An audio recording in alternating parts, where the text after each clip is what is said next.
केंद्रीय शिक्षा मंत्री के साथ हुई बैठक में बोर्ड परीक्षा को लेकर लिया गया फैसला। 12वीं की परीक्षा स्थगित और 10वीं की परीक्षा हुई रद्द। यूपी के CM Yogi Adityanath corona positive. 5 अप्रैल को ली थी वैक्सीन की पहली डोज। सीएम ने ट्वीट कर दी जानकारी।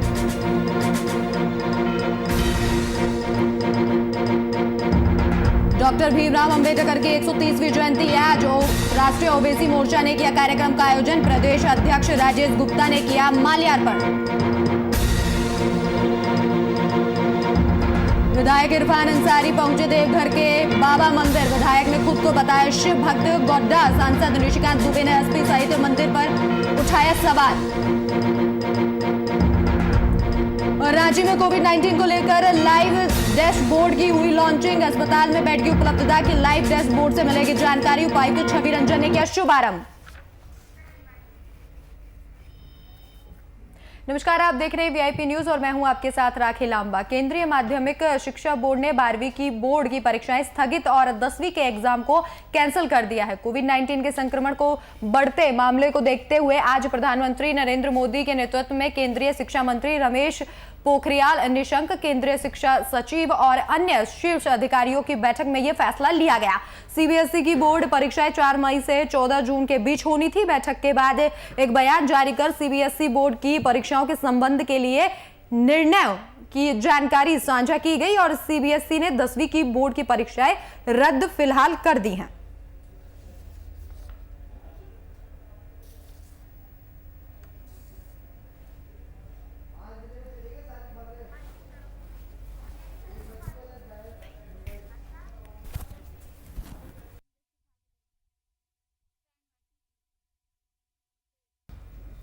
यूपी के मुख्यमंत्री योगी आदित्यनाथ कोरोना पॉजिटिव पाए गए हैं। सीएम योगी ने खुद को ट्वीट कर इसकी जानकारी दी और उन्होंने कहा कि शुरुआती लक्षण दिखने पर मैंने कोविड की जांच कराई और मेरी रिपोर्ट पॉजिटिव आई है। मैं सेल्फ आइसोलेशन में हूं और चिकित्सकों के परामर्श का पूर्णतः पालन कर रहा हूं। सभी कार्य वर्चुअली संपादित कर रहा हूं। योगी ने ट्विटर पर आगे लिखा कि प्रदेश सरकार की सभी गतिविधियां सामान्य रूप से संचालित हो रही है। इस बीच जो लोग मेरे संपर्क में आए हैं वो अपनी जांच अवश्य कराएं और साथ ही साथ सावधानी भी बरतें।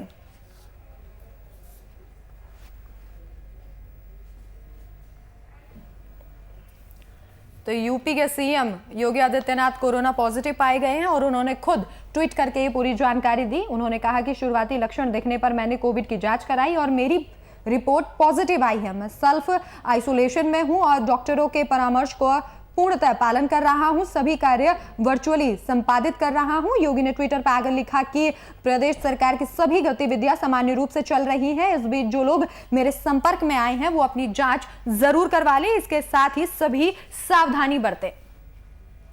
तो आपको बता दें कि सीएम ने कोरोना की पहली डोज भी ली थी और उसके बाद अब कोरोना पॉजिटिव पाए गए। बिहार के नेता प्रतिपक्ष तेजस्वी यादव बासुकीनाथ धाम पहुंचे, जहां उन्होंने बाबा भोले के गर्भगृह में ज्योतिर्लिंग की स्पर्श पूजा अर्चना और थाल पूजा की। इस दौरान उनके साथ सूबे के कृषि मंत्री बादल पत्रलेख और पूर्व विधायक संजय यादव भी मौजूद रहे। उन्होंने मधुपुर उपचुनाव को लेकर कहा कि हम इस चुनाव के लिए बेफिक्र हैं क्योंकि जनता का प्यार, विश्वास और समर्थन हमारे साथ है।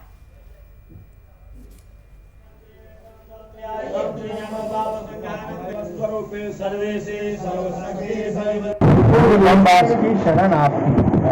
आज मंदिर में हम लोग आए, बाबा का बुलावा आया है, लक्षण हम लोगों ने बोला। और देखिए, चुनाव आते जाते रहता है, लेकिन इस चुनाव में हम लोग निफिक्र हैं क्योंकि जनता का साथ, जनता का आशीर्वाद, प्यार, समर्थन हम लोगों के साथ है। अब बाबा का आशीर्वाद लेने चाहे देवघर हो चाहे बासुकीधाम हो, हम लोग यहाँ पहुंचे हैं। वहीं झारखंड प्रदेश कार्यालय में भारत रत्न बाबा साहेब भीमराव अंबेडकर की जयंती समारोह का आयोजन किया गया। कोरोना संक्रमण को देखते हुए समिति सीमित संख्या में कार्यक्रम का आयोजन किया गया। कार्यक्रम में प्रदेश अध्यक्ष रामेश्वर उरांव के समेत कांग्रेस के कई नेता और कार्यकर्ता शामिल हुए। से लगातार कोरोना का दूसरा फेज भयावह और चरम स्थिति पर पहुंच गया है। लोग सशंकित हैं, भयभीत हैं, डरे हुए। देश ने कई महान विभूतियों और बड़े शख्सियत को खोने का काम किया। आप देखें, पहले फेज में हमारे पूर्व राष्ट्रपति प्रणब मुखर्जी से लेकर के कई मुख्यमंत्री दिवंगत हो गए, और आज बहुत कम उम्र में हमारे पूर्व मंत्री विधायक कांग्रेस के कद्दावर नेता नील तिर्की जी ने कोरोना महामारी से रिम्स के ट्रॉमा सेंटर में अपनी जान गंवाई है। ये यहाँ पर मैं धन्यवाद दूंगा निरंजन पासवान जी को, सुरीन राम जी को, चंदन बैठा जी को, किशोर नायक जी को, राजू जी को, संजय पासवान जी को, खास करके, और सभी लोग इसमें जुटे हुए हैं। ये अगुवाई कर रहे हैं। ये आज कांग्रेस के बैनर के तरह ये बाबा साहब की जयंती का आयोजन हुआ, इन्हीं लोगों के चलते हुआ। तो इनको कोटि से धन्यवाद पार्टी की ओर से और व्यक्तिगत मेरी ओर से। देश भर में डॉक्टर भीमराव अंबेडकर की 130वीं जयंती मनाई जा रही है। हरमू स्थित राष्ट्रीय ओबीसी मोर्चा प्रदेश कार्यालय में भीमराव अंबेडकर की 130वीं जयंती मनाई गई। इस मौके पर राष्ट्रीय ओबीसी मोर्चा के प्रदेश अध्यक्ष राजेश गुप्ता ने कहा कि उनकी पहचान एक न्यायविद, अर्थशास्त्री और समाज सुधारक के रूप में होती है। समाज के वंचित वर्गों को मुख्यधारा में लाने के लिए अंबेडकर जी का अहम योगदान रहा है।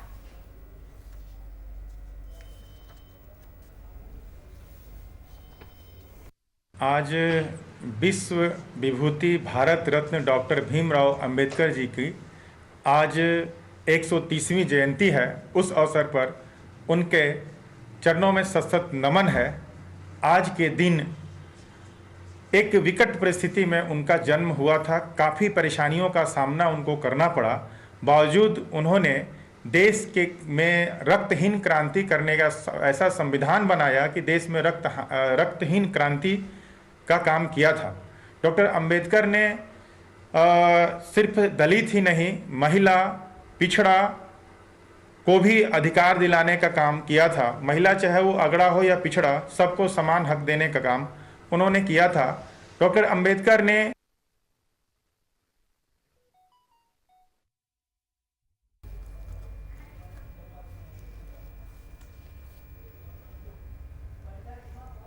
देश भर में डॉक्टर भीमराव अंबेडकर की 130वीं जयंती आज मनाई जा रही है और इसी कड़ी में हरमू स्थित राष्ट्रीय ओबीसी मोर्चा प्रदेश कार्यालय में भीमराव अंबेडकर की 130वीं जयंती मनाई गई। इस मौके पर राष्ट्रीय ओबीसी मोर्चा के प्रदेश अध्यक्ष राजेश गुप्ता मौजूद रहे और उन्होंने कहा कि उनकी पहचान एक न्यायविद, अर्थशास्त्री और समाज सुधारक के रूप में होती है। समाज के वंचित वर्गों को मुख्य धारा में लाने के लिए अंबेडकर जी का एक अहम योगदान रहा है।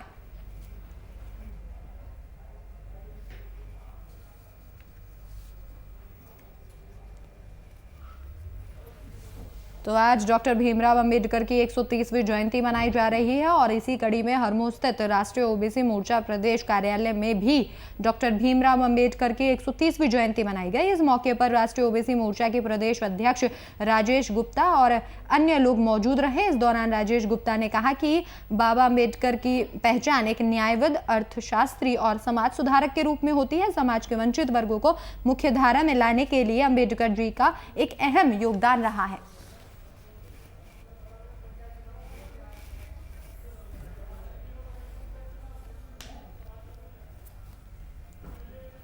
तो रांची में आज बाबा साहेब अंबेडकर जी की 130वीं जयंती मनाई गई।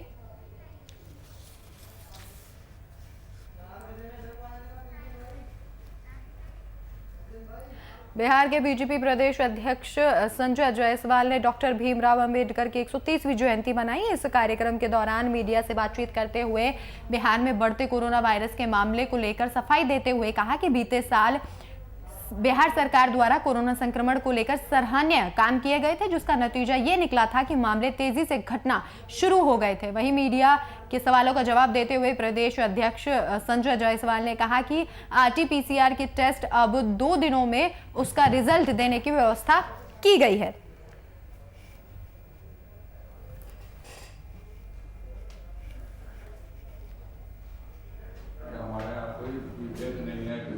वह इस बात को अच्छे से समझते थे कि उनके समाज के उस समय में जो विसंगत कुरीतियां रही हैं उसके लिए बरगलाया जा सकता है, और इसलिए उन्होंने एक तरह का एक कुशन नेट बनाया कि समाज में अपनी संस्कृति की कभी दिक्कत नहीं हो, अपनी संस्कृति आगे बढ़े।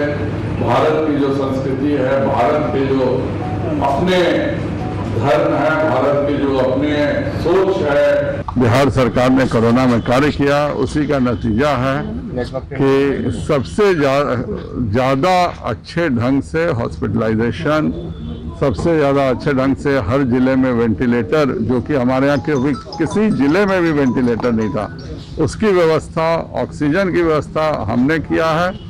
और जो भी नागरिकों को आवश्यकता होगी वह सब हम पूरा करेंगे। अभी हमारे यहाँ कोरोना का इन्फेक्शन बढ़ा है, इसमें कोई शक की बात नहीं है, पर अभी भी भारत के सभी मानकों से हम अच्छे हैं। और विरोधी दलों की जहाँ सरकारें हैं, महाराष्ट्र, पंजाब, छत्तीसगढ़ की बात उनको जरूर करना चाहिए। वह चाहते हैं कि हम भी महाराष्ट्र बन जाएं।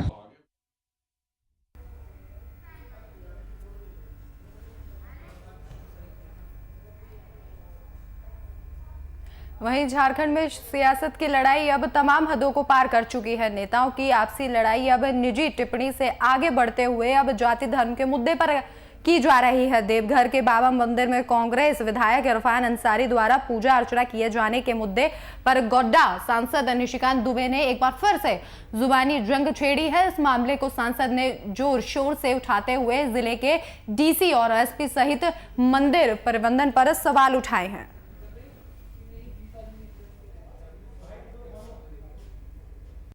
देखिए, हिंदुओं की भावना और आस्था के साथ इतना बड़ा खिलवाड़ हो ही नहीं सकता।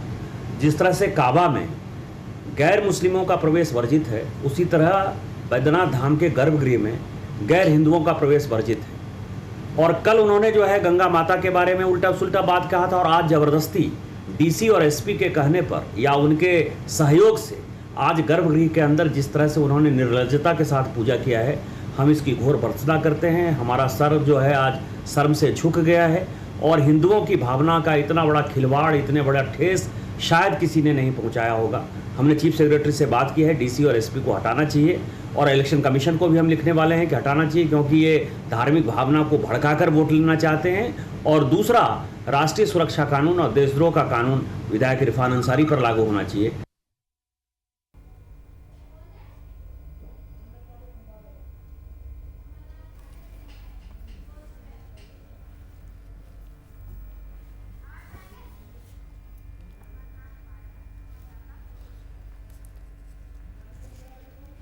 तो इस खबर पर जानकारी साझा करने के लिए अमरनाथ पाठक हमारे संवाददाता फोन लाइन पर मौजूद हैं। अमर, जानना चाहेंगे, झारखंड की सियासत अब तमाम जो सीमाएं हैं उनको पार कर चुकी है और ऐसे में अब धर्म की राजनीति एक बार फिर से अपनाई जा रही है। जी हाँ, वाकई धर्म की राजनीति एक बार फिर से अपनाई जा रही है। और मैं आपको बताऊं कि आज सुबह जब इरफान अंसारी अपने कुछ समर्थकों के साथ बाबा बैद्यनाथ मंदिर पहुंचे पूजा करने, और पूजा करके जब से ही निकले और उनका फोटो जैसे ही वायरल हुआ जी, इस पूरे मामले को भाजपा के कार्यकर्ताओं ने, या फिर कहे कि भाजपा सांसद ने इस पूरे मामले को लपक लिया जी, और सीधा सीधा उन्होंने कहा कि अब तो बाबा बैद्यनाथ को पवित्र कराना होगा, और पवित्रता के लिए वह पुरी के शंकराचार्य से बात करेंगे, और इसके बाद ही जो कुछ होगा आगे होगा। मैं आपको बताऊं कि अब तक बाबा बैद्यनाथ मंदिर में फारूक अब्दुल्ला, शाहनवाज हुसैन सहित कई मुस्लिम नेता अभी तक आ चुके हैं। हालांकि वो मंदिर के परिसर में रहा करते, बाबा बैद्यनाथ को स्पर्श नहीं करते थे, लेकिन आज बाबा बैद्यनाथ का स्पर्श किया है इरफान अंसारी ने, इसको लेकर के बवाल हो गया है।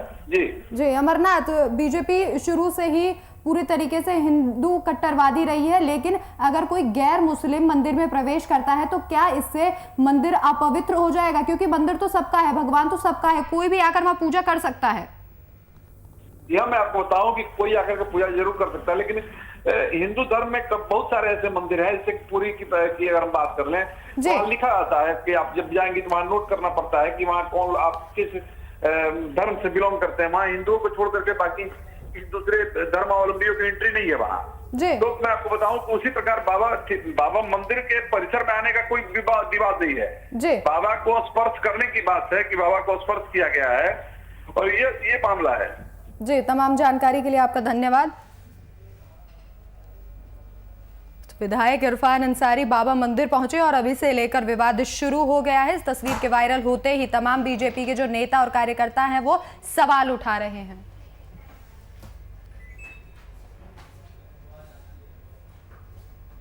बिहार प्रदेश अध्यक्ष संजय जायसवाल ने ममता बनर्जी के दिए गए बयान पर चुनाव आयोग नहीं बल्कि बीजेपी आयोग की टिप्पणी पर जमकर निशाना साधा और जवाब देते हुए कहा कि धर्म के नाम पर प्रचार करना बिल्कुल गलत है। चुनाव आयोग द्वारा जो भी ममता बनर्जी की रैलियों पर प्रतिबंध लगाया गया है वो न्याय संगत कार्य है। ममता बनर्जी एक विशेष धर्म को टारगेट कर प्रचार कर रही है, जिसका जवाब उन्हें मिला है। के नाम पर संविधान को मानिएगा नहीं। संविधान कहता है कि कोई भी व्यक्ति धर्म के नाम पर वोट नहीं मांग सकता है, और ममता बनर्जी खुलेआम एक धर्म के नाम पर वोट मांग रही थी, और जब न्याय संगत कार्रवाई करता है तब उनको तकलीफ होती है। अब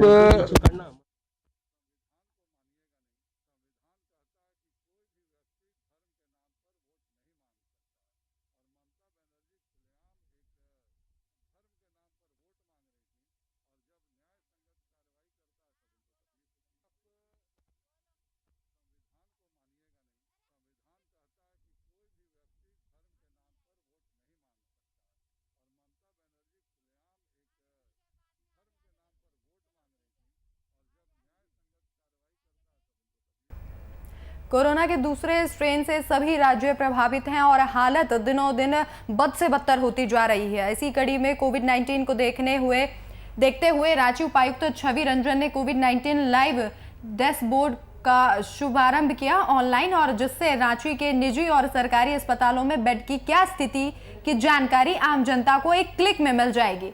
बता दें कि रांची जिला के ऑफिशियल वेबसाइट ranchi.nic.in पर जाकर लाइव डैशबोर्ड पर पूरी जानकारी आपको मिल सकती है।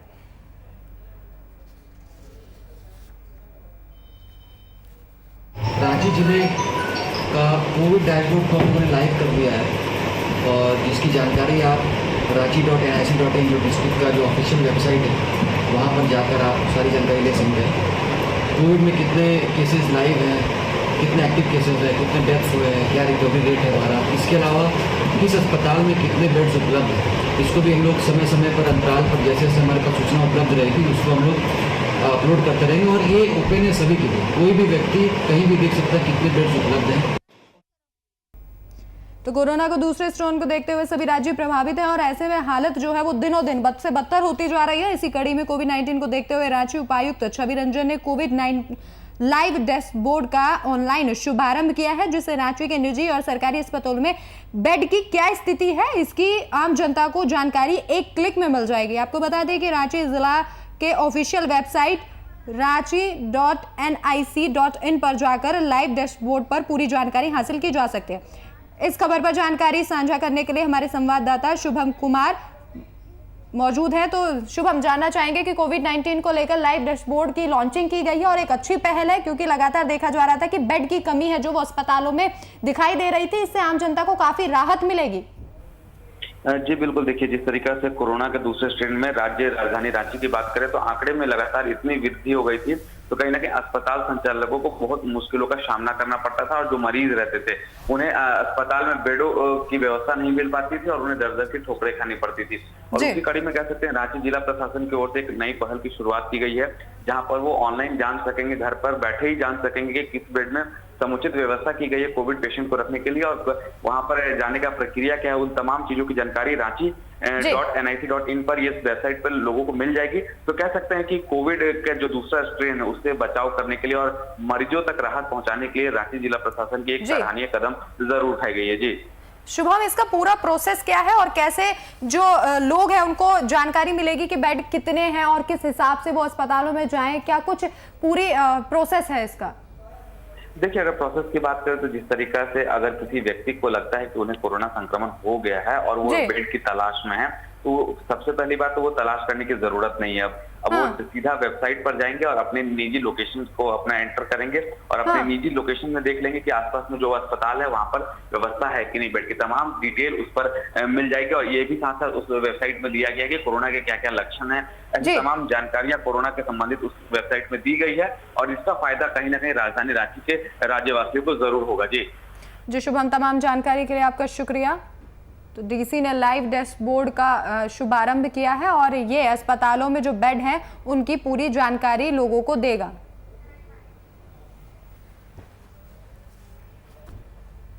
तो वहीं राजधानी पटना में कोरोना के मरीजों में लगातार इजाफा हो रहा है। बढ़ते संक्रमितों की संख्या और अस्पताल में बिस्तर की कमी को लेकर पक्ष और विपक्ष, आम जनता सरकार पर कटाक्ष कर रहे हैं। राजधानी पटना के हर एक चौक चौराहे पर विपक्ष की ओर से पोस्टर जारी कर सरकार और सीएम नीतीश कुमार पर कटाक्ष किया गया है।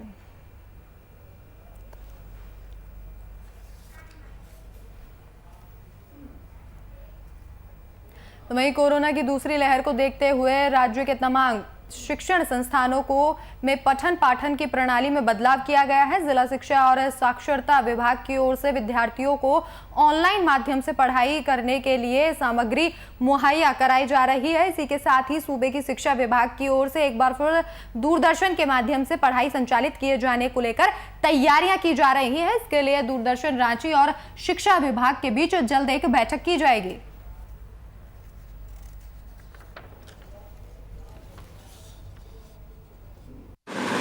अभी की जो स्थिति है उनके अनुसार, चूंकि 1 महीना से कम समय बच गया है परीक्षा के लिए, तो इसीलिए जो ऑफलाइन और ऑनलाइन दोनों की व्यवस्था की जा रही है ताकि छात्र छात्राएं किसी भी परिस्थिति में अपनी परीक्षा को तैयारी करने के लिए अपने आप को तैयार कर सके।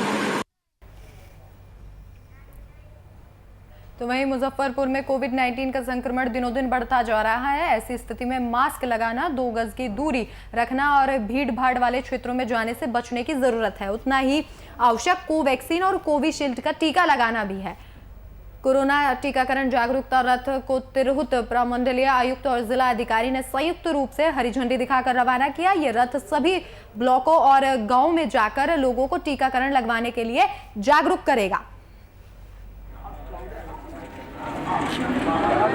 ऑलरेडी हम लोग कोरोना को लेकर के जागरूकता अभियान और जागरूकता रथ चला रहे हैं और उसी क्रम में एक बड़ा हथियार हमारे पास इस बार है कि टीका वैक्सीन हमारे पास उपलब्ध हैं और जिले में अब तक 1.5 लाख से भी ज़्यादा लोगों को वैक्सीन लगा दिया गया है और 11 से 14 अप्रैल तक टीकाकरण उत्सव भी मनाया गया है। यूपी में पंचायत चुनाव की तैयारियां चल रही हैं और प्रथम चरण का मतदान कल होना है। सभी प्रत्याशियों ने जीत का सेहरा बांधने के लिए अपनी पूरी ताकत लगा दी है। प्रथम चरण में रायबरेली में भी कल मतदान होना है। मतदान में प्रत्याशियों द्वारा मतदाताओं को लुभाने के लिए नई नई तरकीब चलाई जा रही है।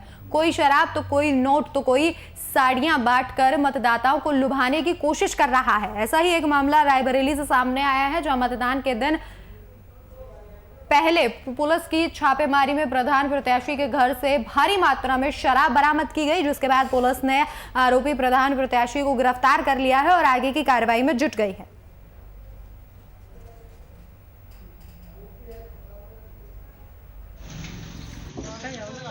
कल आज सवेरे थाना मिल एरिया में राही ब्लॉक में एक गांव में ये सूचना आई थी कि वहाँ पर प्रधान प्रत्याशी के घर पर शराब बांटी जा रही है। इस सूचना पर तत्काल इंस्पेक्टर मलेरिया ने दबिश डाली और वहाँ से करीब आधा सैकड़ा शराब की बोतल जो प्रत्याशी के घर की थी बरामद की और इसमें प्रधान को भी जो प्रत्याशी था उसको भी गिरफ्तार किया गया है और शराब भी गिरफ्तार करके आवश्यक कार्रवाई की जा रही है।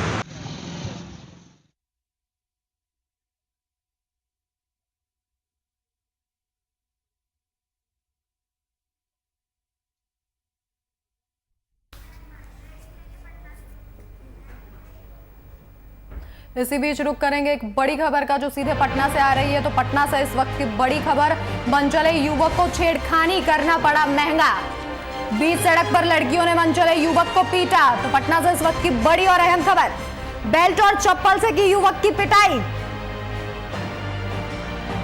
पिटाई का वीडियो सोशल मीडिया पर हो रहा है वायरल। तो पटना से इस वक्त की बड़ी और अहम खबर, युवतियों ने मनचले को पीटा और मनचले को छेड़खानी करना पड़ा भारी। बीच सड़क पर लड़कियों ने मनचले युवक को जमकर पीटा और बेल्ट और चप्पल से युवक की पिटाई कर दी। पटना का यह पूरा मामला, पिटाई का जो वीडियो है वो लगातार सोशल मीडिया पर वायरल हो रहा है। तो इस वक्त की बड़ी और अहम खबर, मनचले युवक को छेड़खानी करना पड़ा महंगा। बीच सड़क पर लड़कियों ने मनचले युवक को पीटा, बेल्ट और चप्पल से की युवक की पिटाई। तो इस खबर पर जानकारी साझा करने के लिए हमारे संवाददाता अनिल फोन लाइन पर मौजूद हैं। अनिल, मनचले को लड़की के साथ छेड़खानी करना भारी पड़ गया और यहां पर बेल्ट से जमकर पिटाई की गई है। जी बिल्कुल, अगर बात करें हम तो एक वायरल वीडियो जिसकी पुष्टि वीआईपी नहीं करती है, आज पटना का ये दृश्य देखने को मिला है जहां पर मनचले लड़कों की पिटाई जो है युवतियों द्वारा की जा रही है। इन छात्रों को कहीं ना कहीं फप्तियां कसने को लेकर ये मामला पूरा संज्ञान में आया और कहीं ना कहीं उस लड़के की पिटाई शुरू हो गई। तो ऐसा मामला ये एक बार का नहीं है। अगर बात करें हम राजधानी पटना में तो फप्तियों कसने का मामला जो है वो लगातार आते रहता है और उसी कड़ी में अगर बात करें इस वायरल वीडियो की तो कहीं ना कहीं जिस तरह से ये बीच रोड जो है वो पुल के नीचे का है मामला, जहाँ पे इस लड़के की पिटाई जो है लड़कियों द्वारा की जाती है। तो ये कहीं ना कहीं एक बहुत बड़ा मामला है। और अगर बात करें हम तो जिस तरह से लड़कियों द्वारा इस युवक की पिटाई की जा रही है किया जा रहा है, जिसमें साथ साथ ये कहा जा रहा है कि वो फप्तियां कस रहा है, जिसको लेकर वो लड़कियां उसको पिटाई करते दिख रही है। जी अनिल, क्या ये वीडियो पुलिस के संज्ञान में आया है और पुलिस का कोई बयान या कोई आरोपी को या गिरफ्तार किया गया हो, युवक के खिलाफ कोई कार्रवाई की गई हो? जी अब तक ये स्पष्ट नहीं हो पाया है कि वायरल वीडियो किस क्षेत्र का है, लेकिन जल्द ही इस मामले की अब आधिकारिक पुष्टि भी की जा सकती है। हालांकि ये वीडियो अभी अभी का वायरल हुआ है, लेकिन देखना होगा कि आखिर ये वीडियो की सत्यता क्या है और क्या कुछ आगे की कार्रवाई बढ़ती है। तमाम जानकारी के लिए आपका धन्यवाद।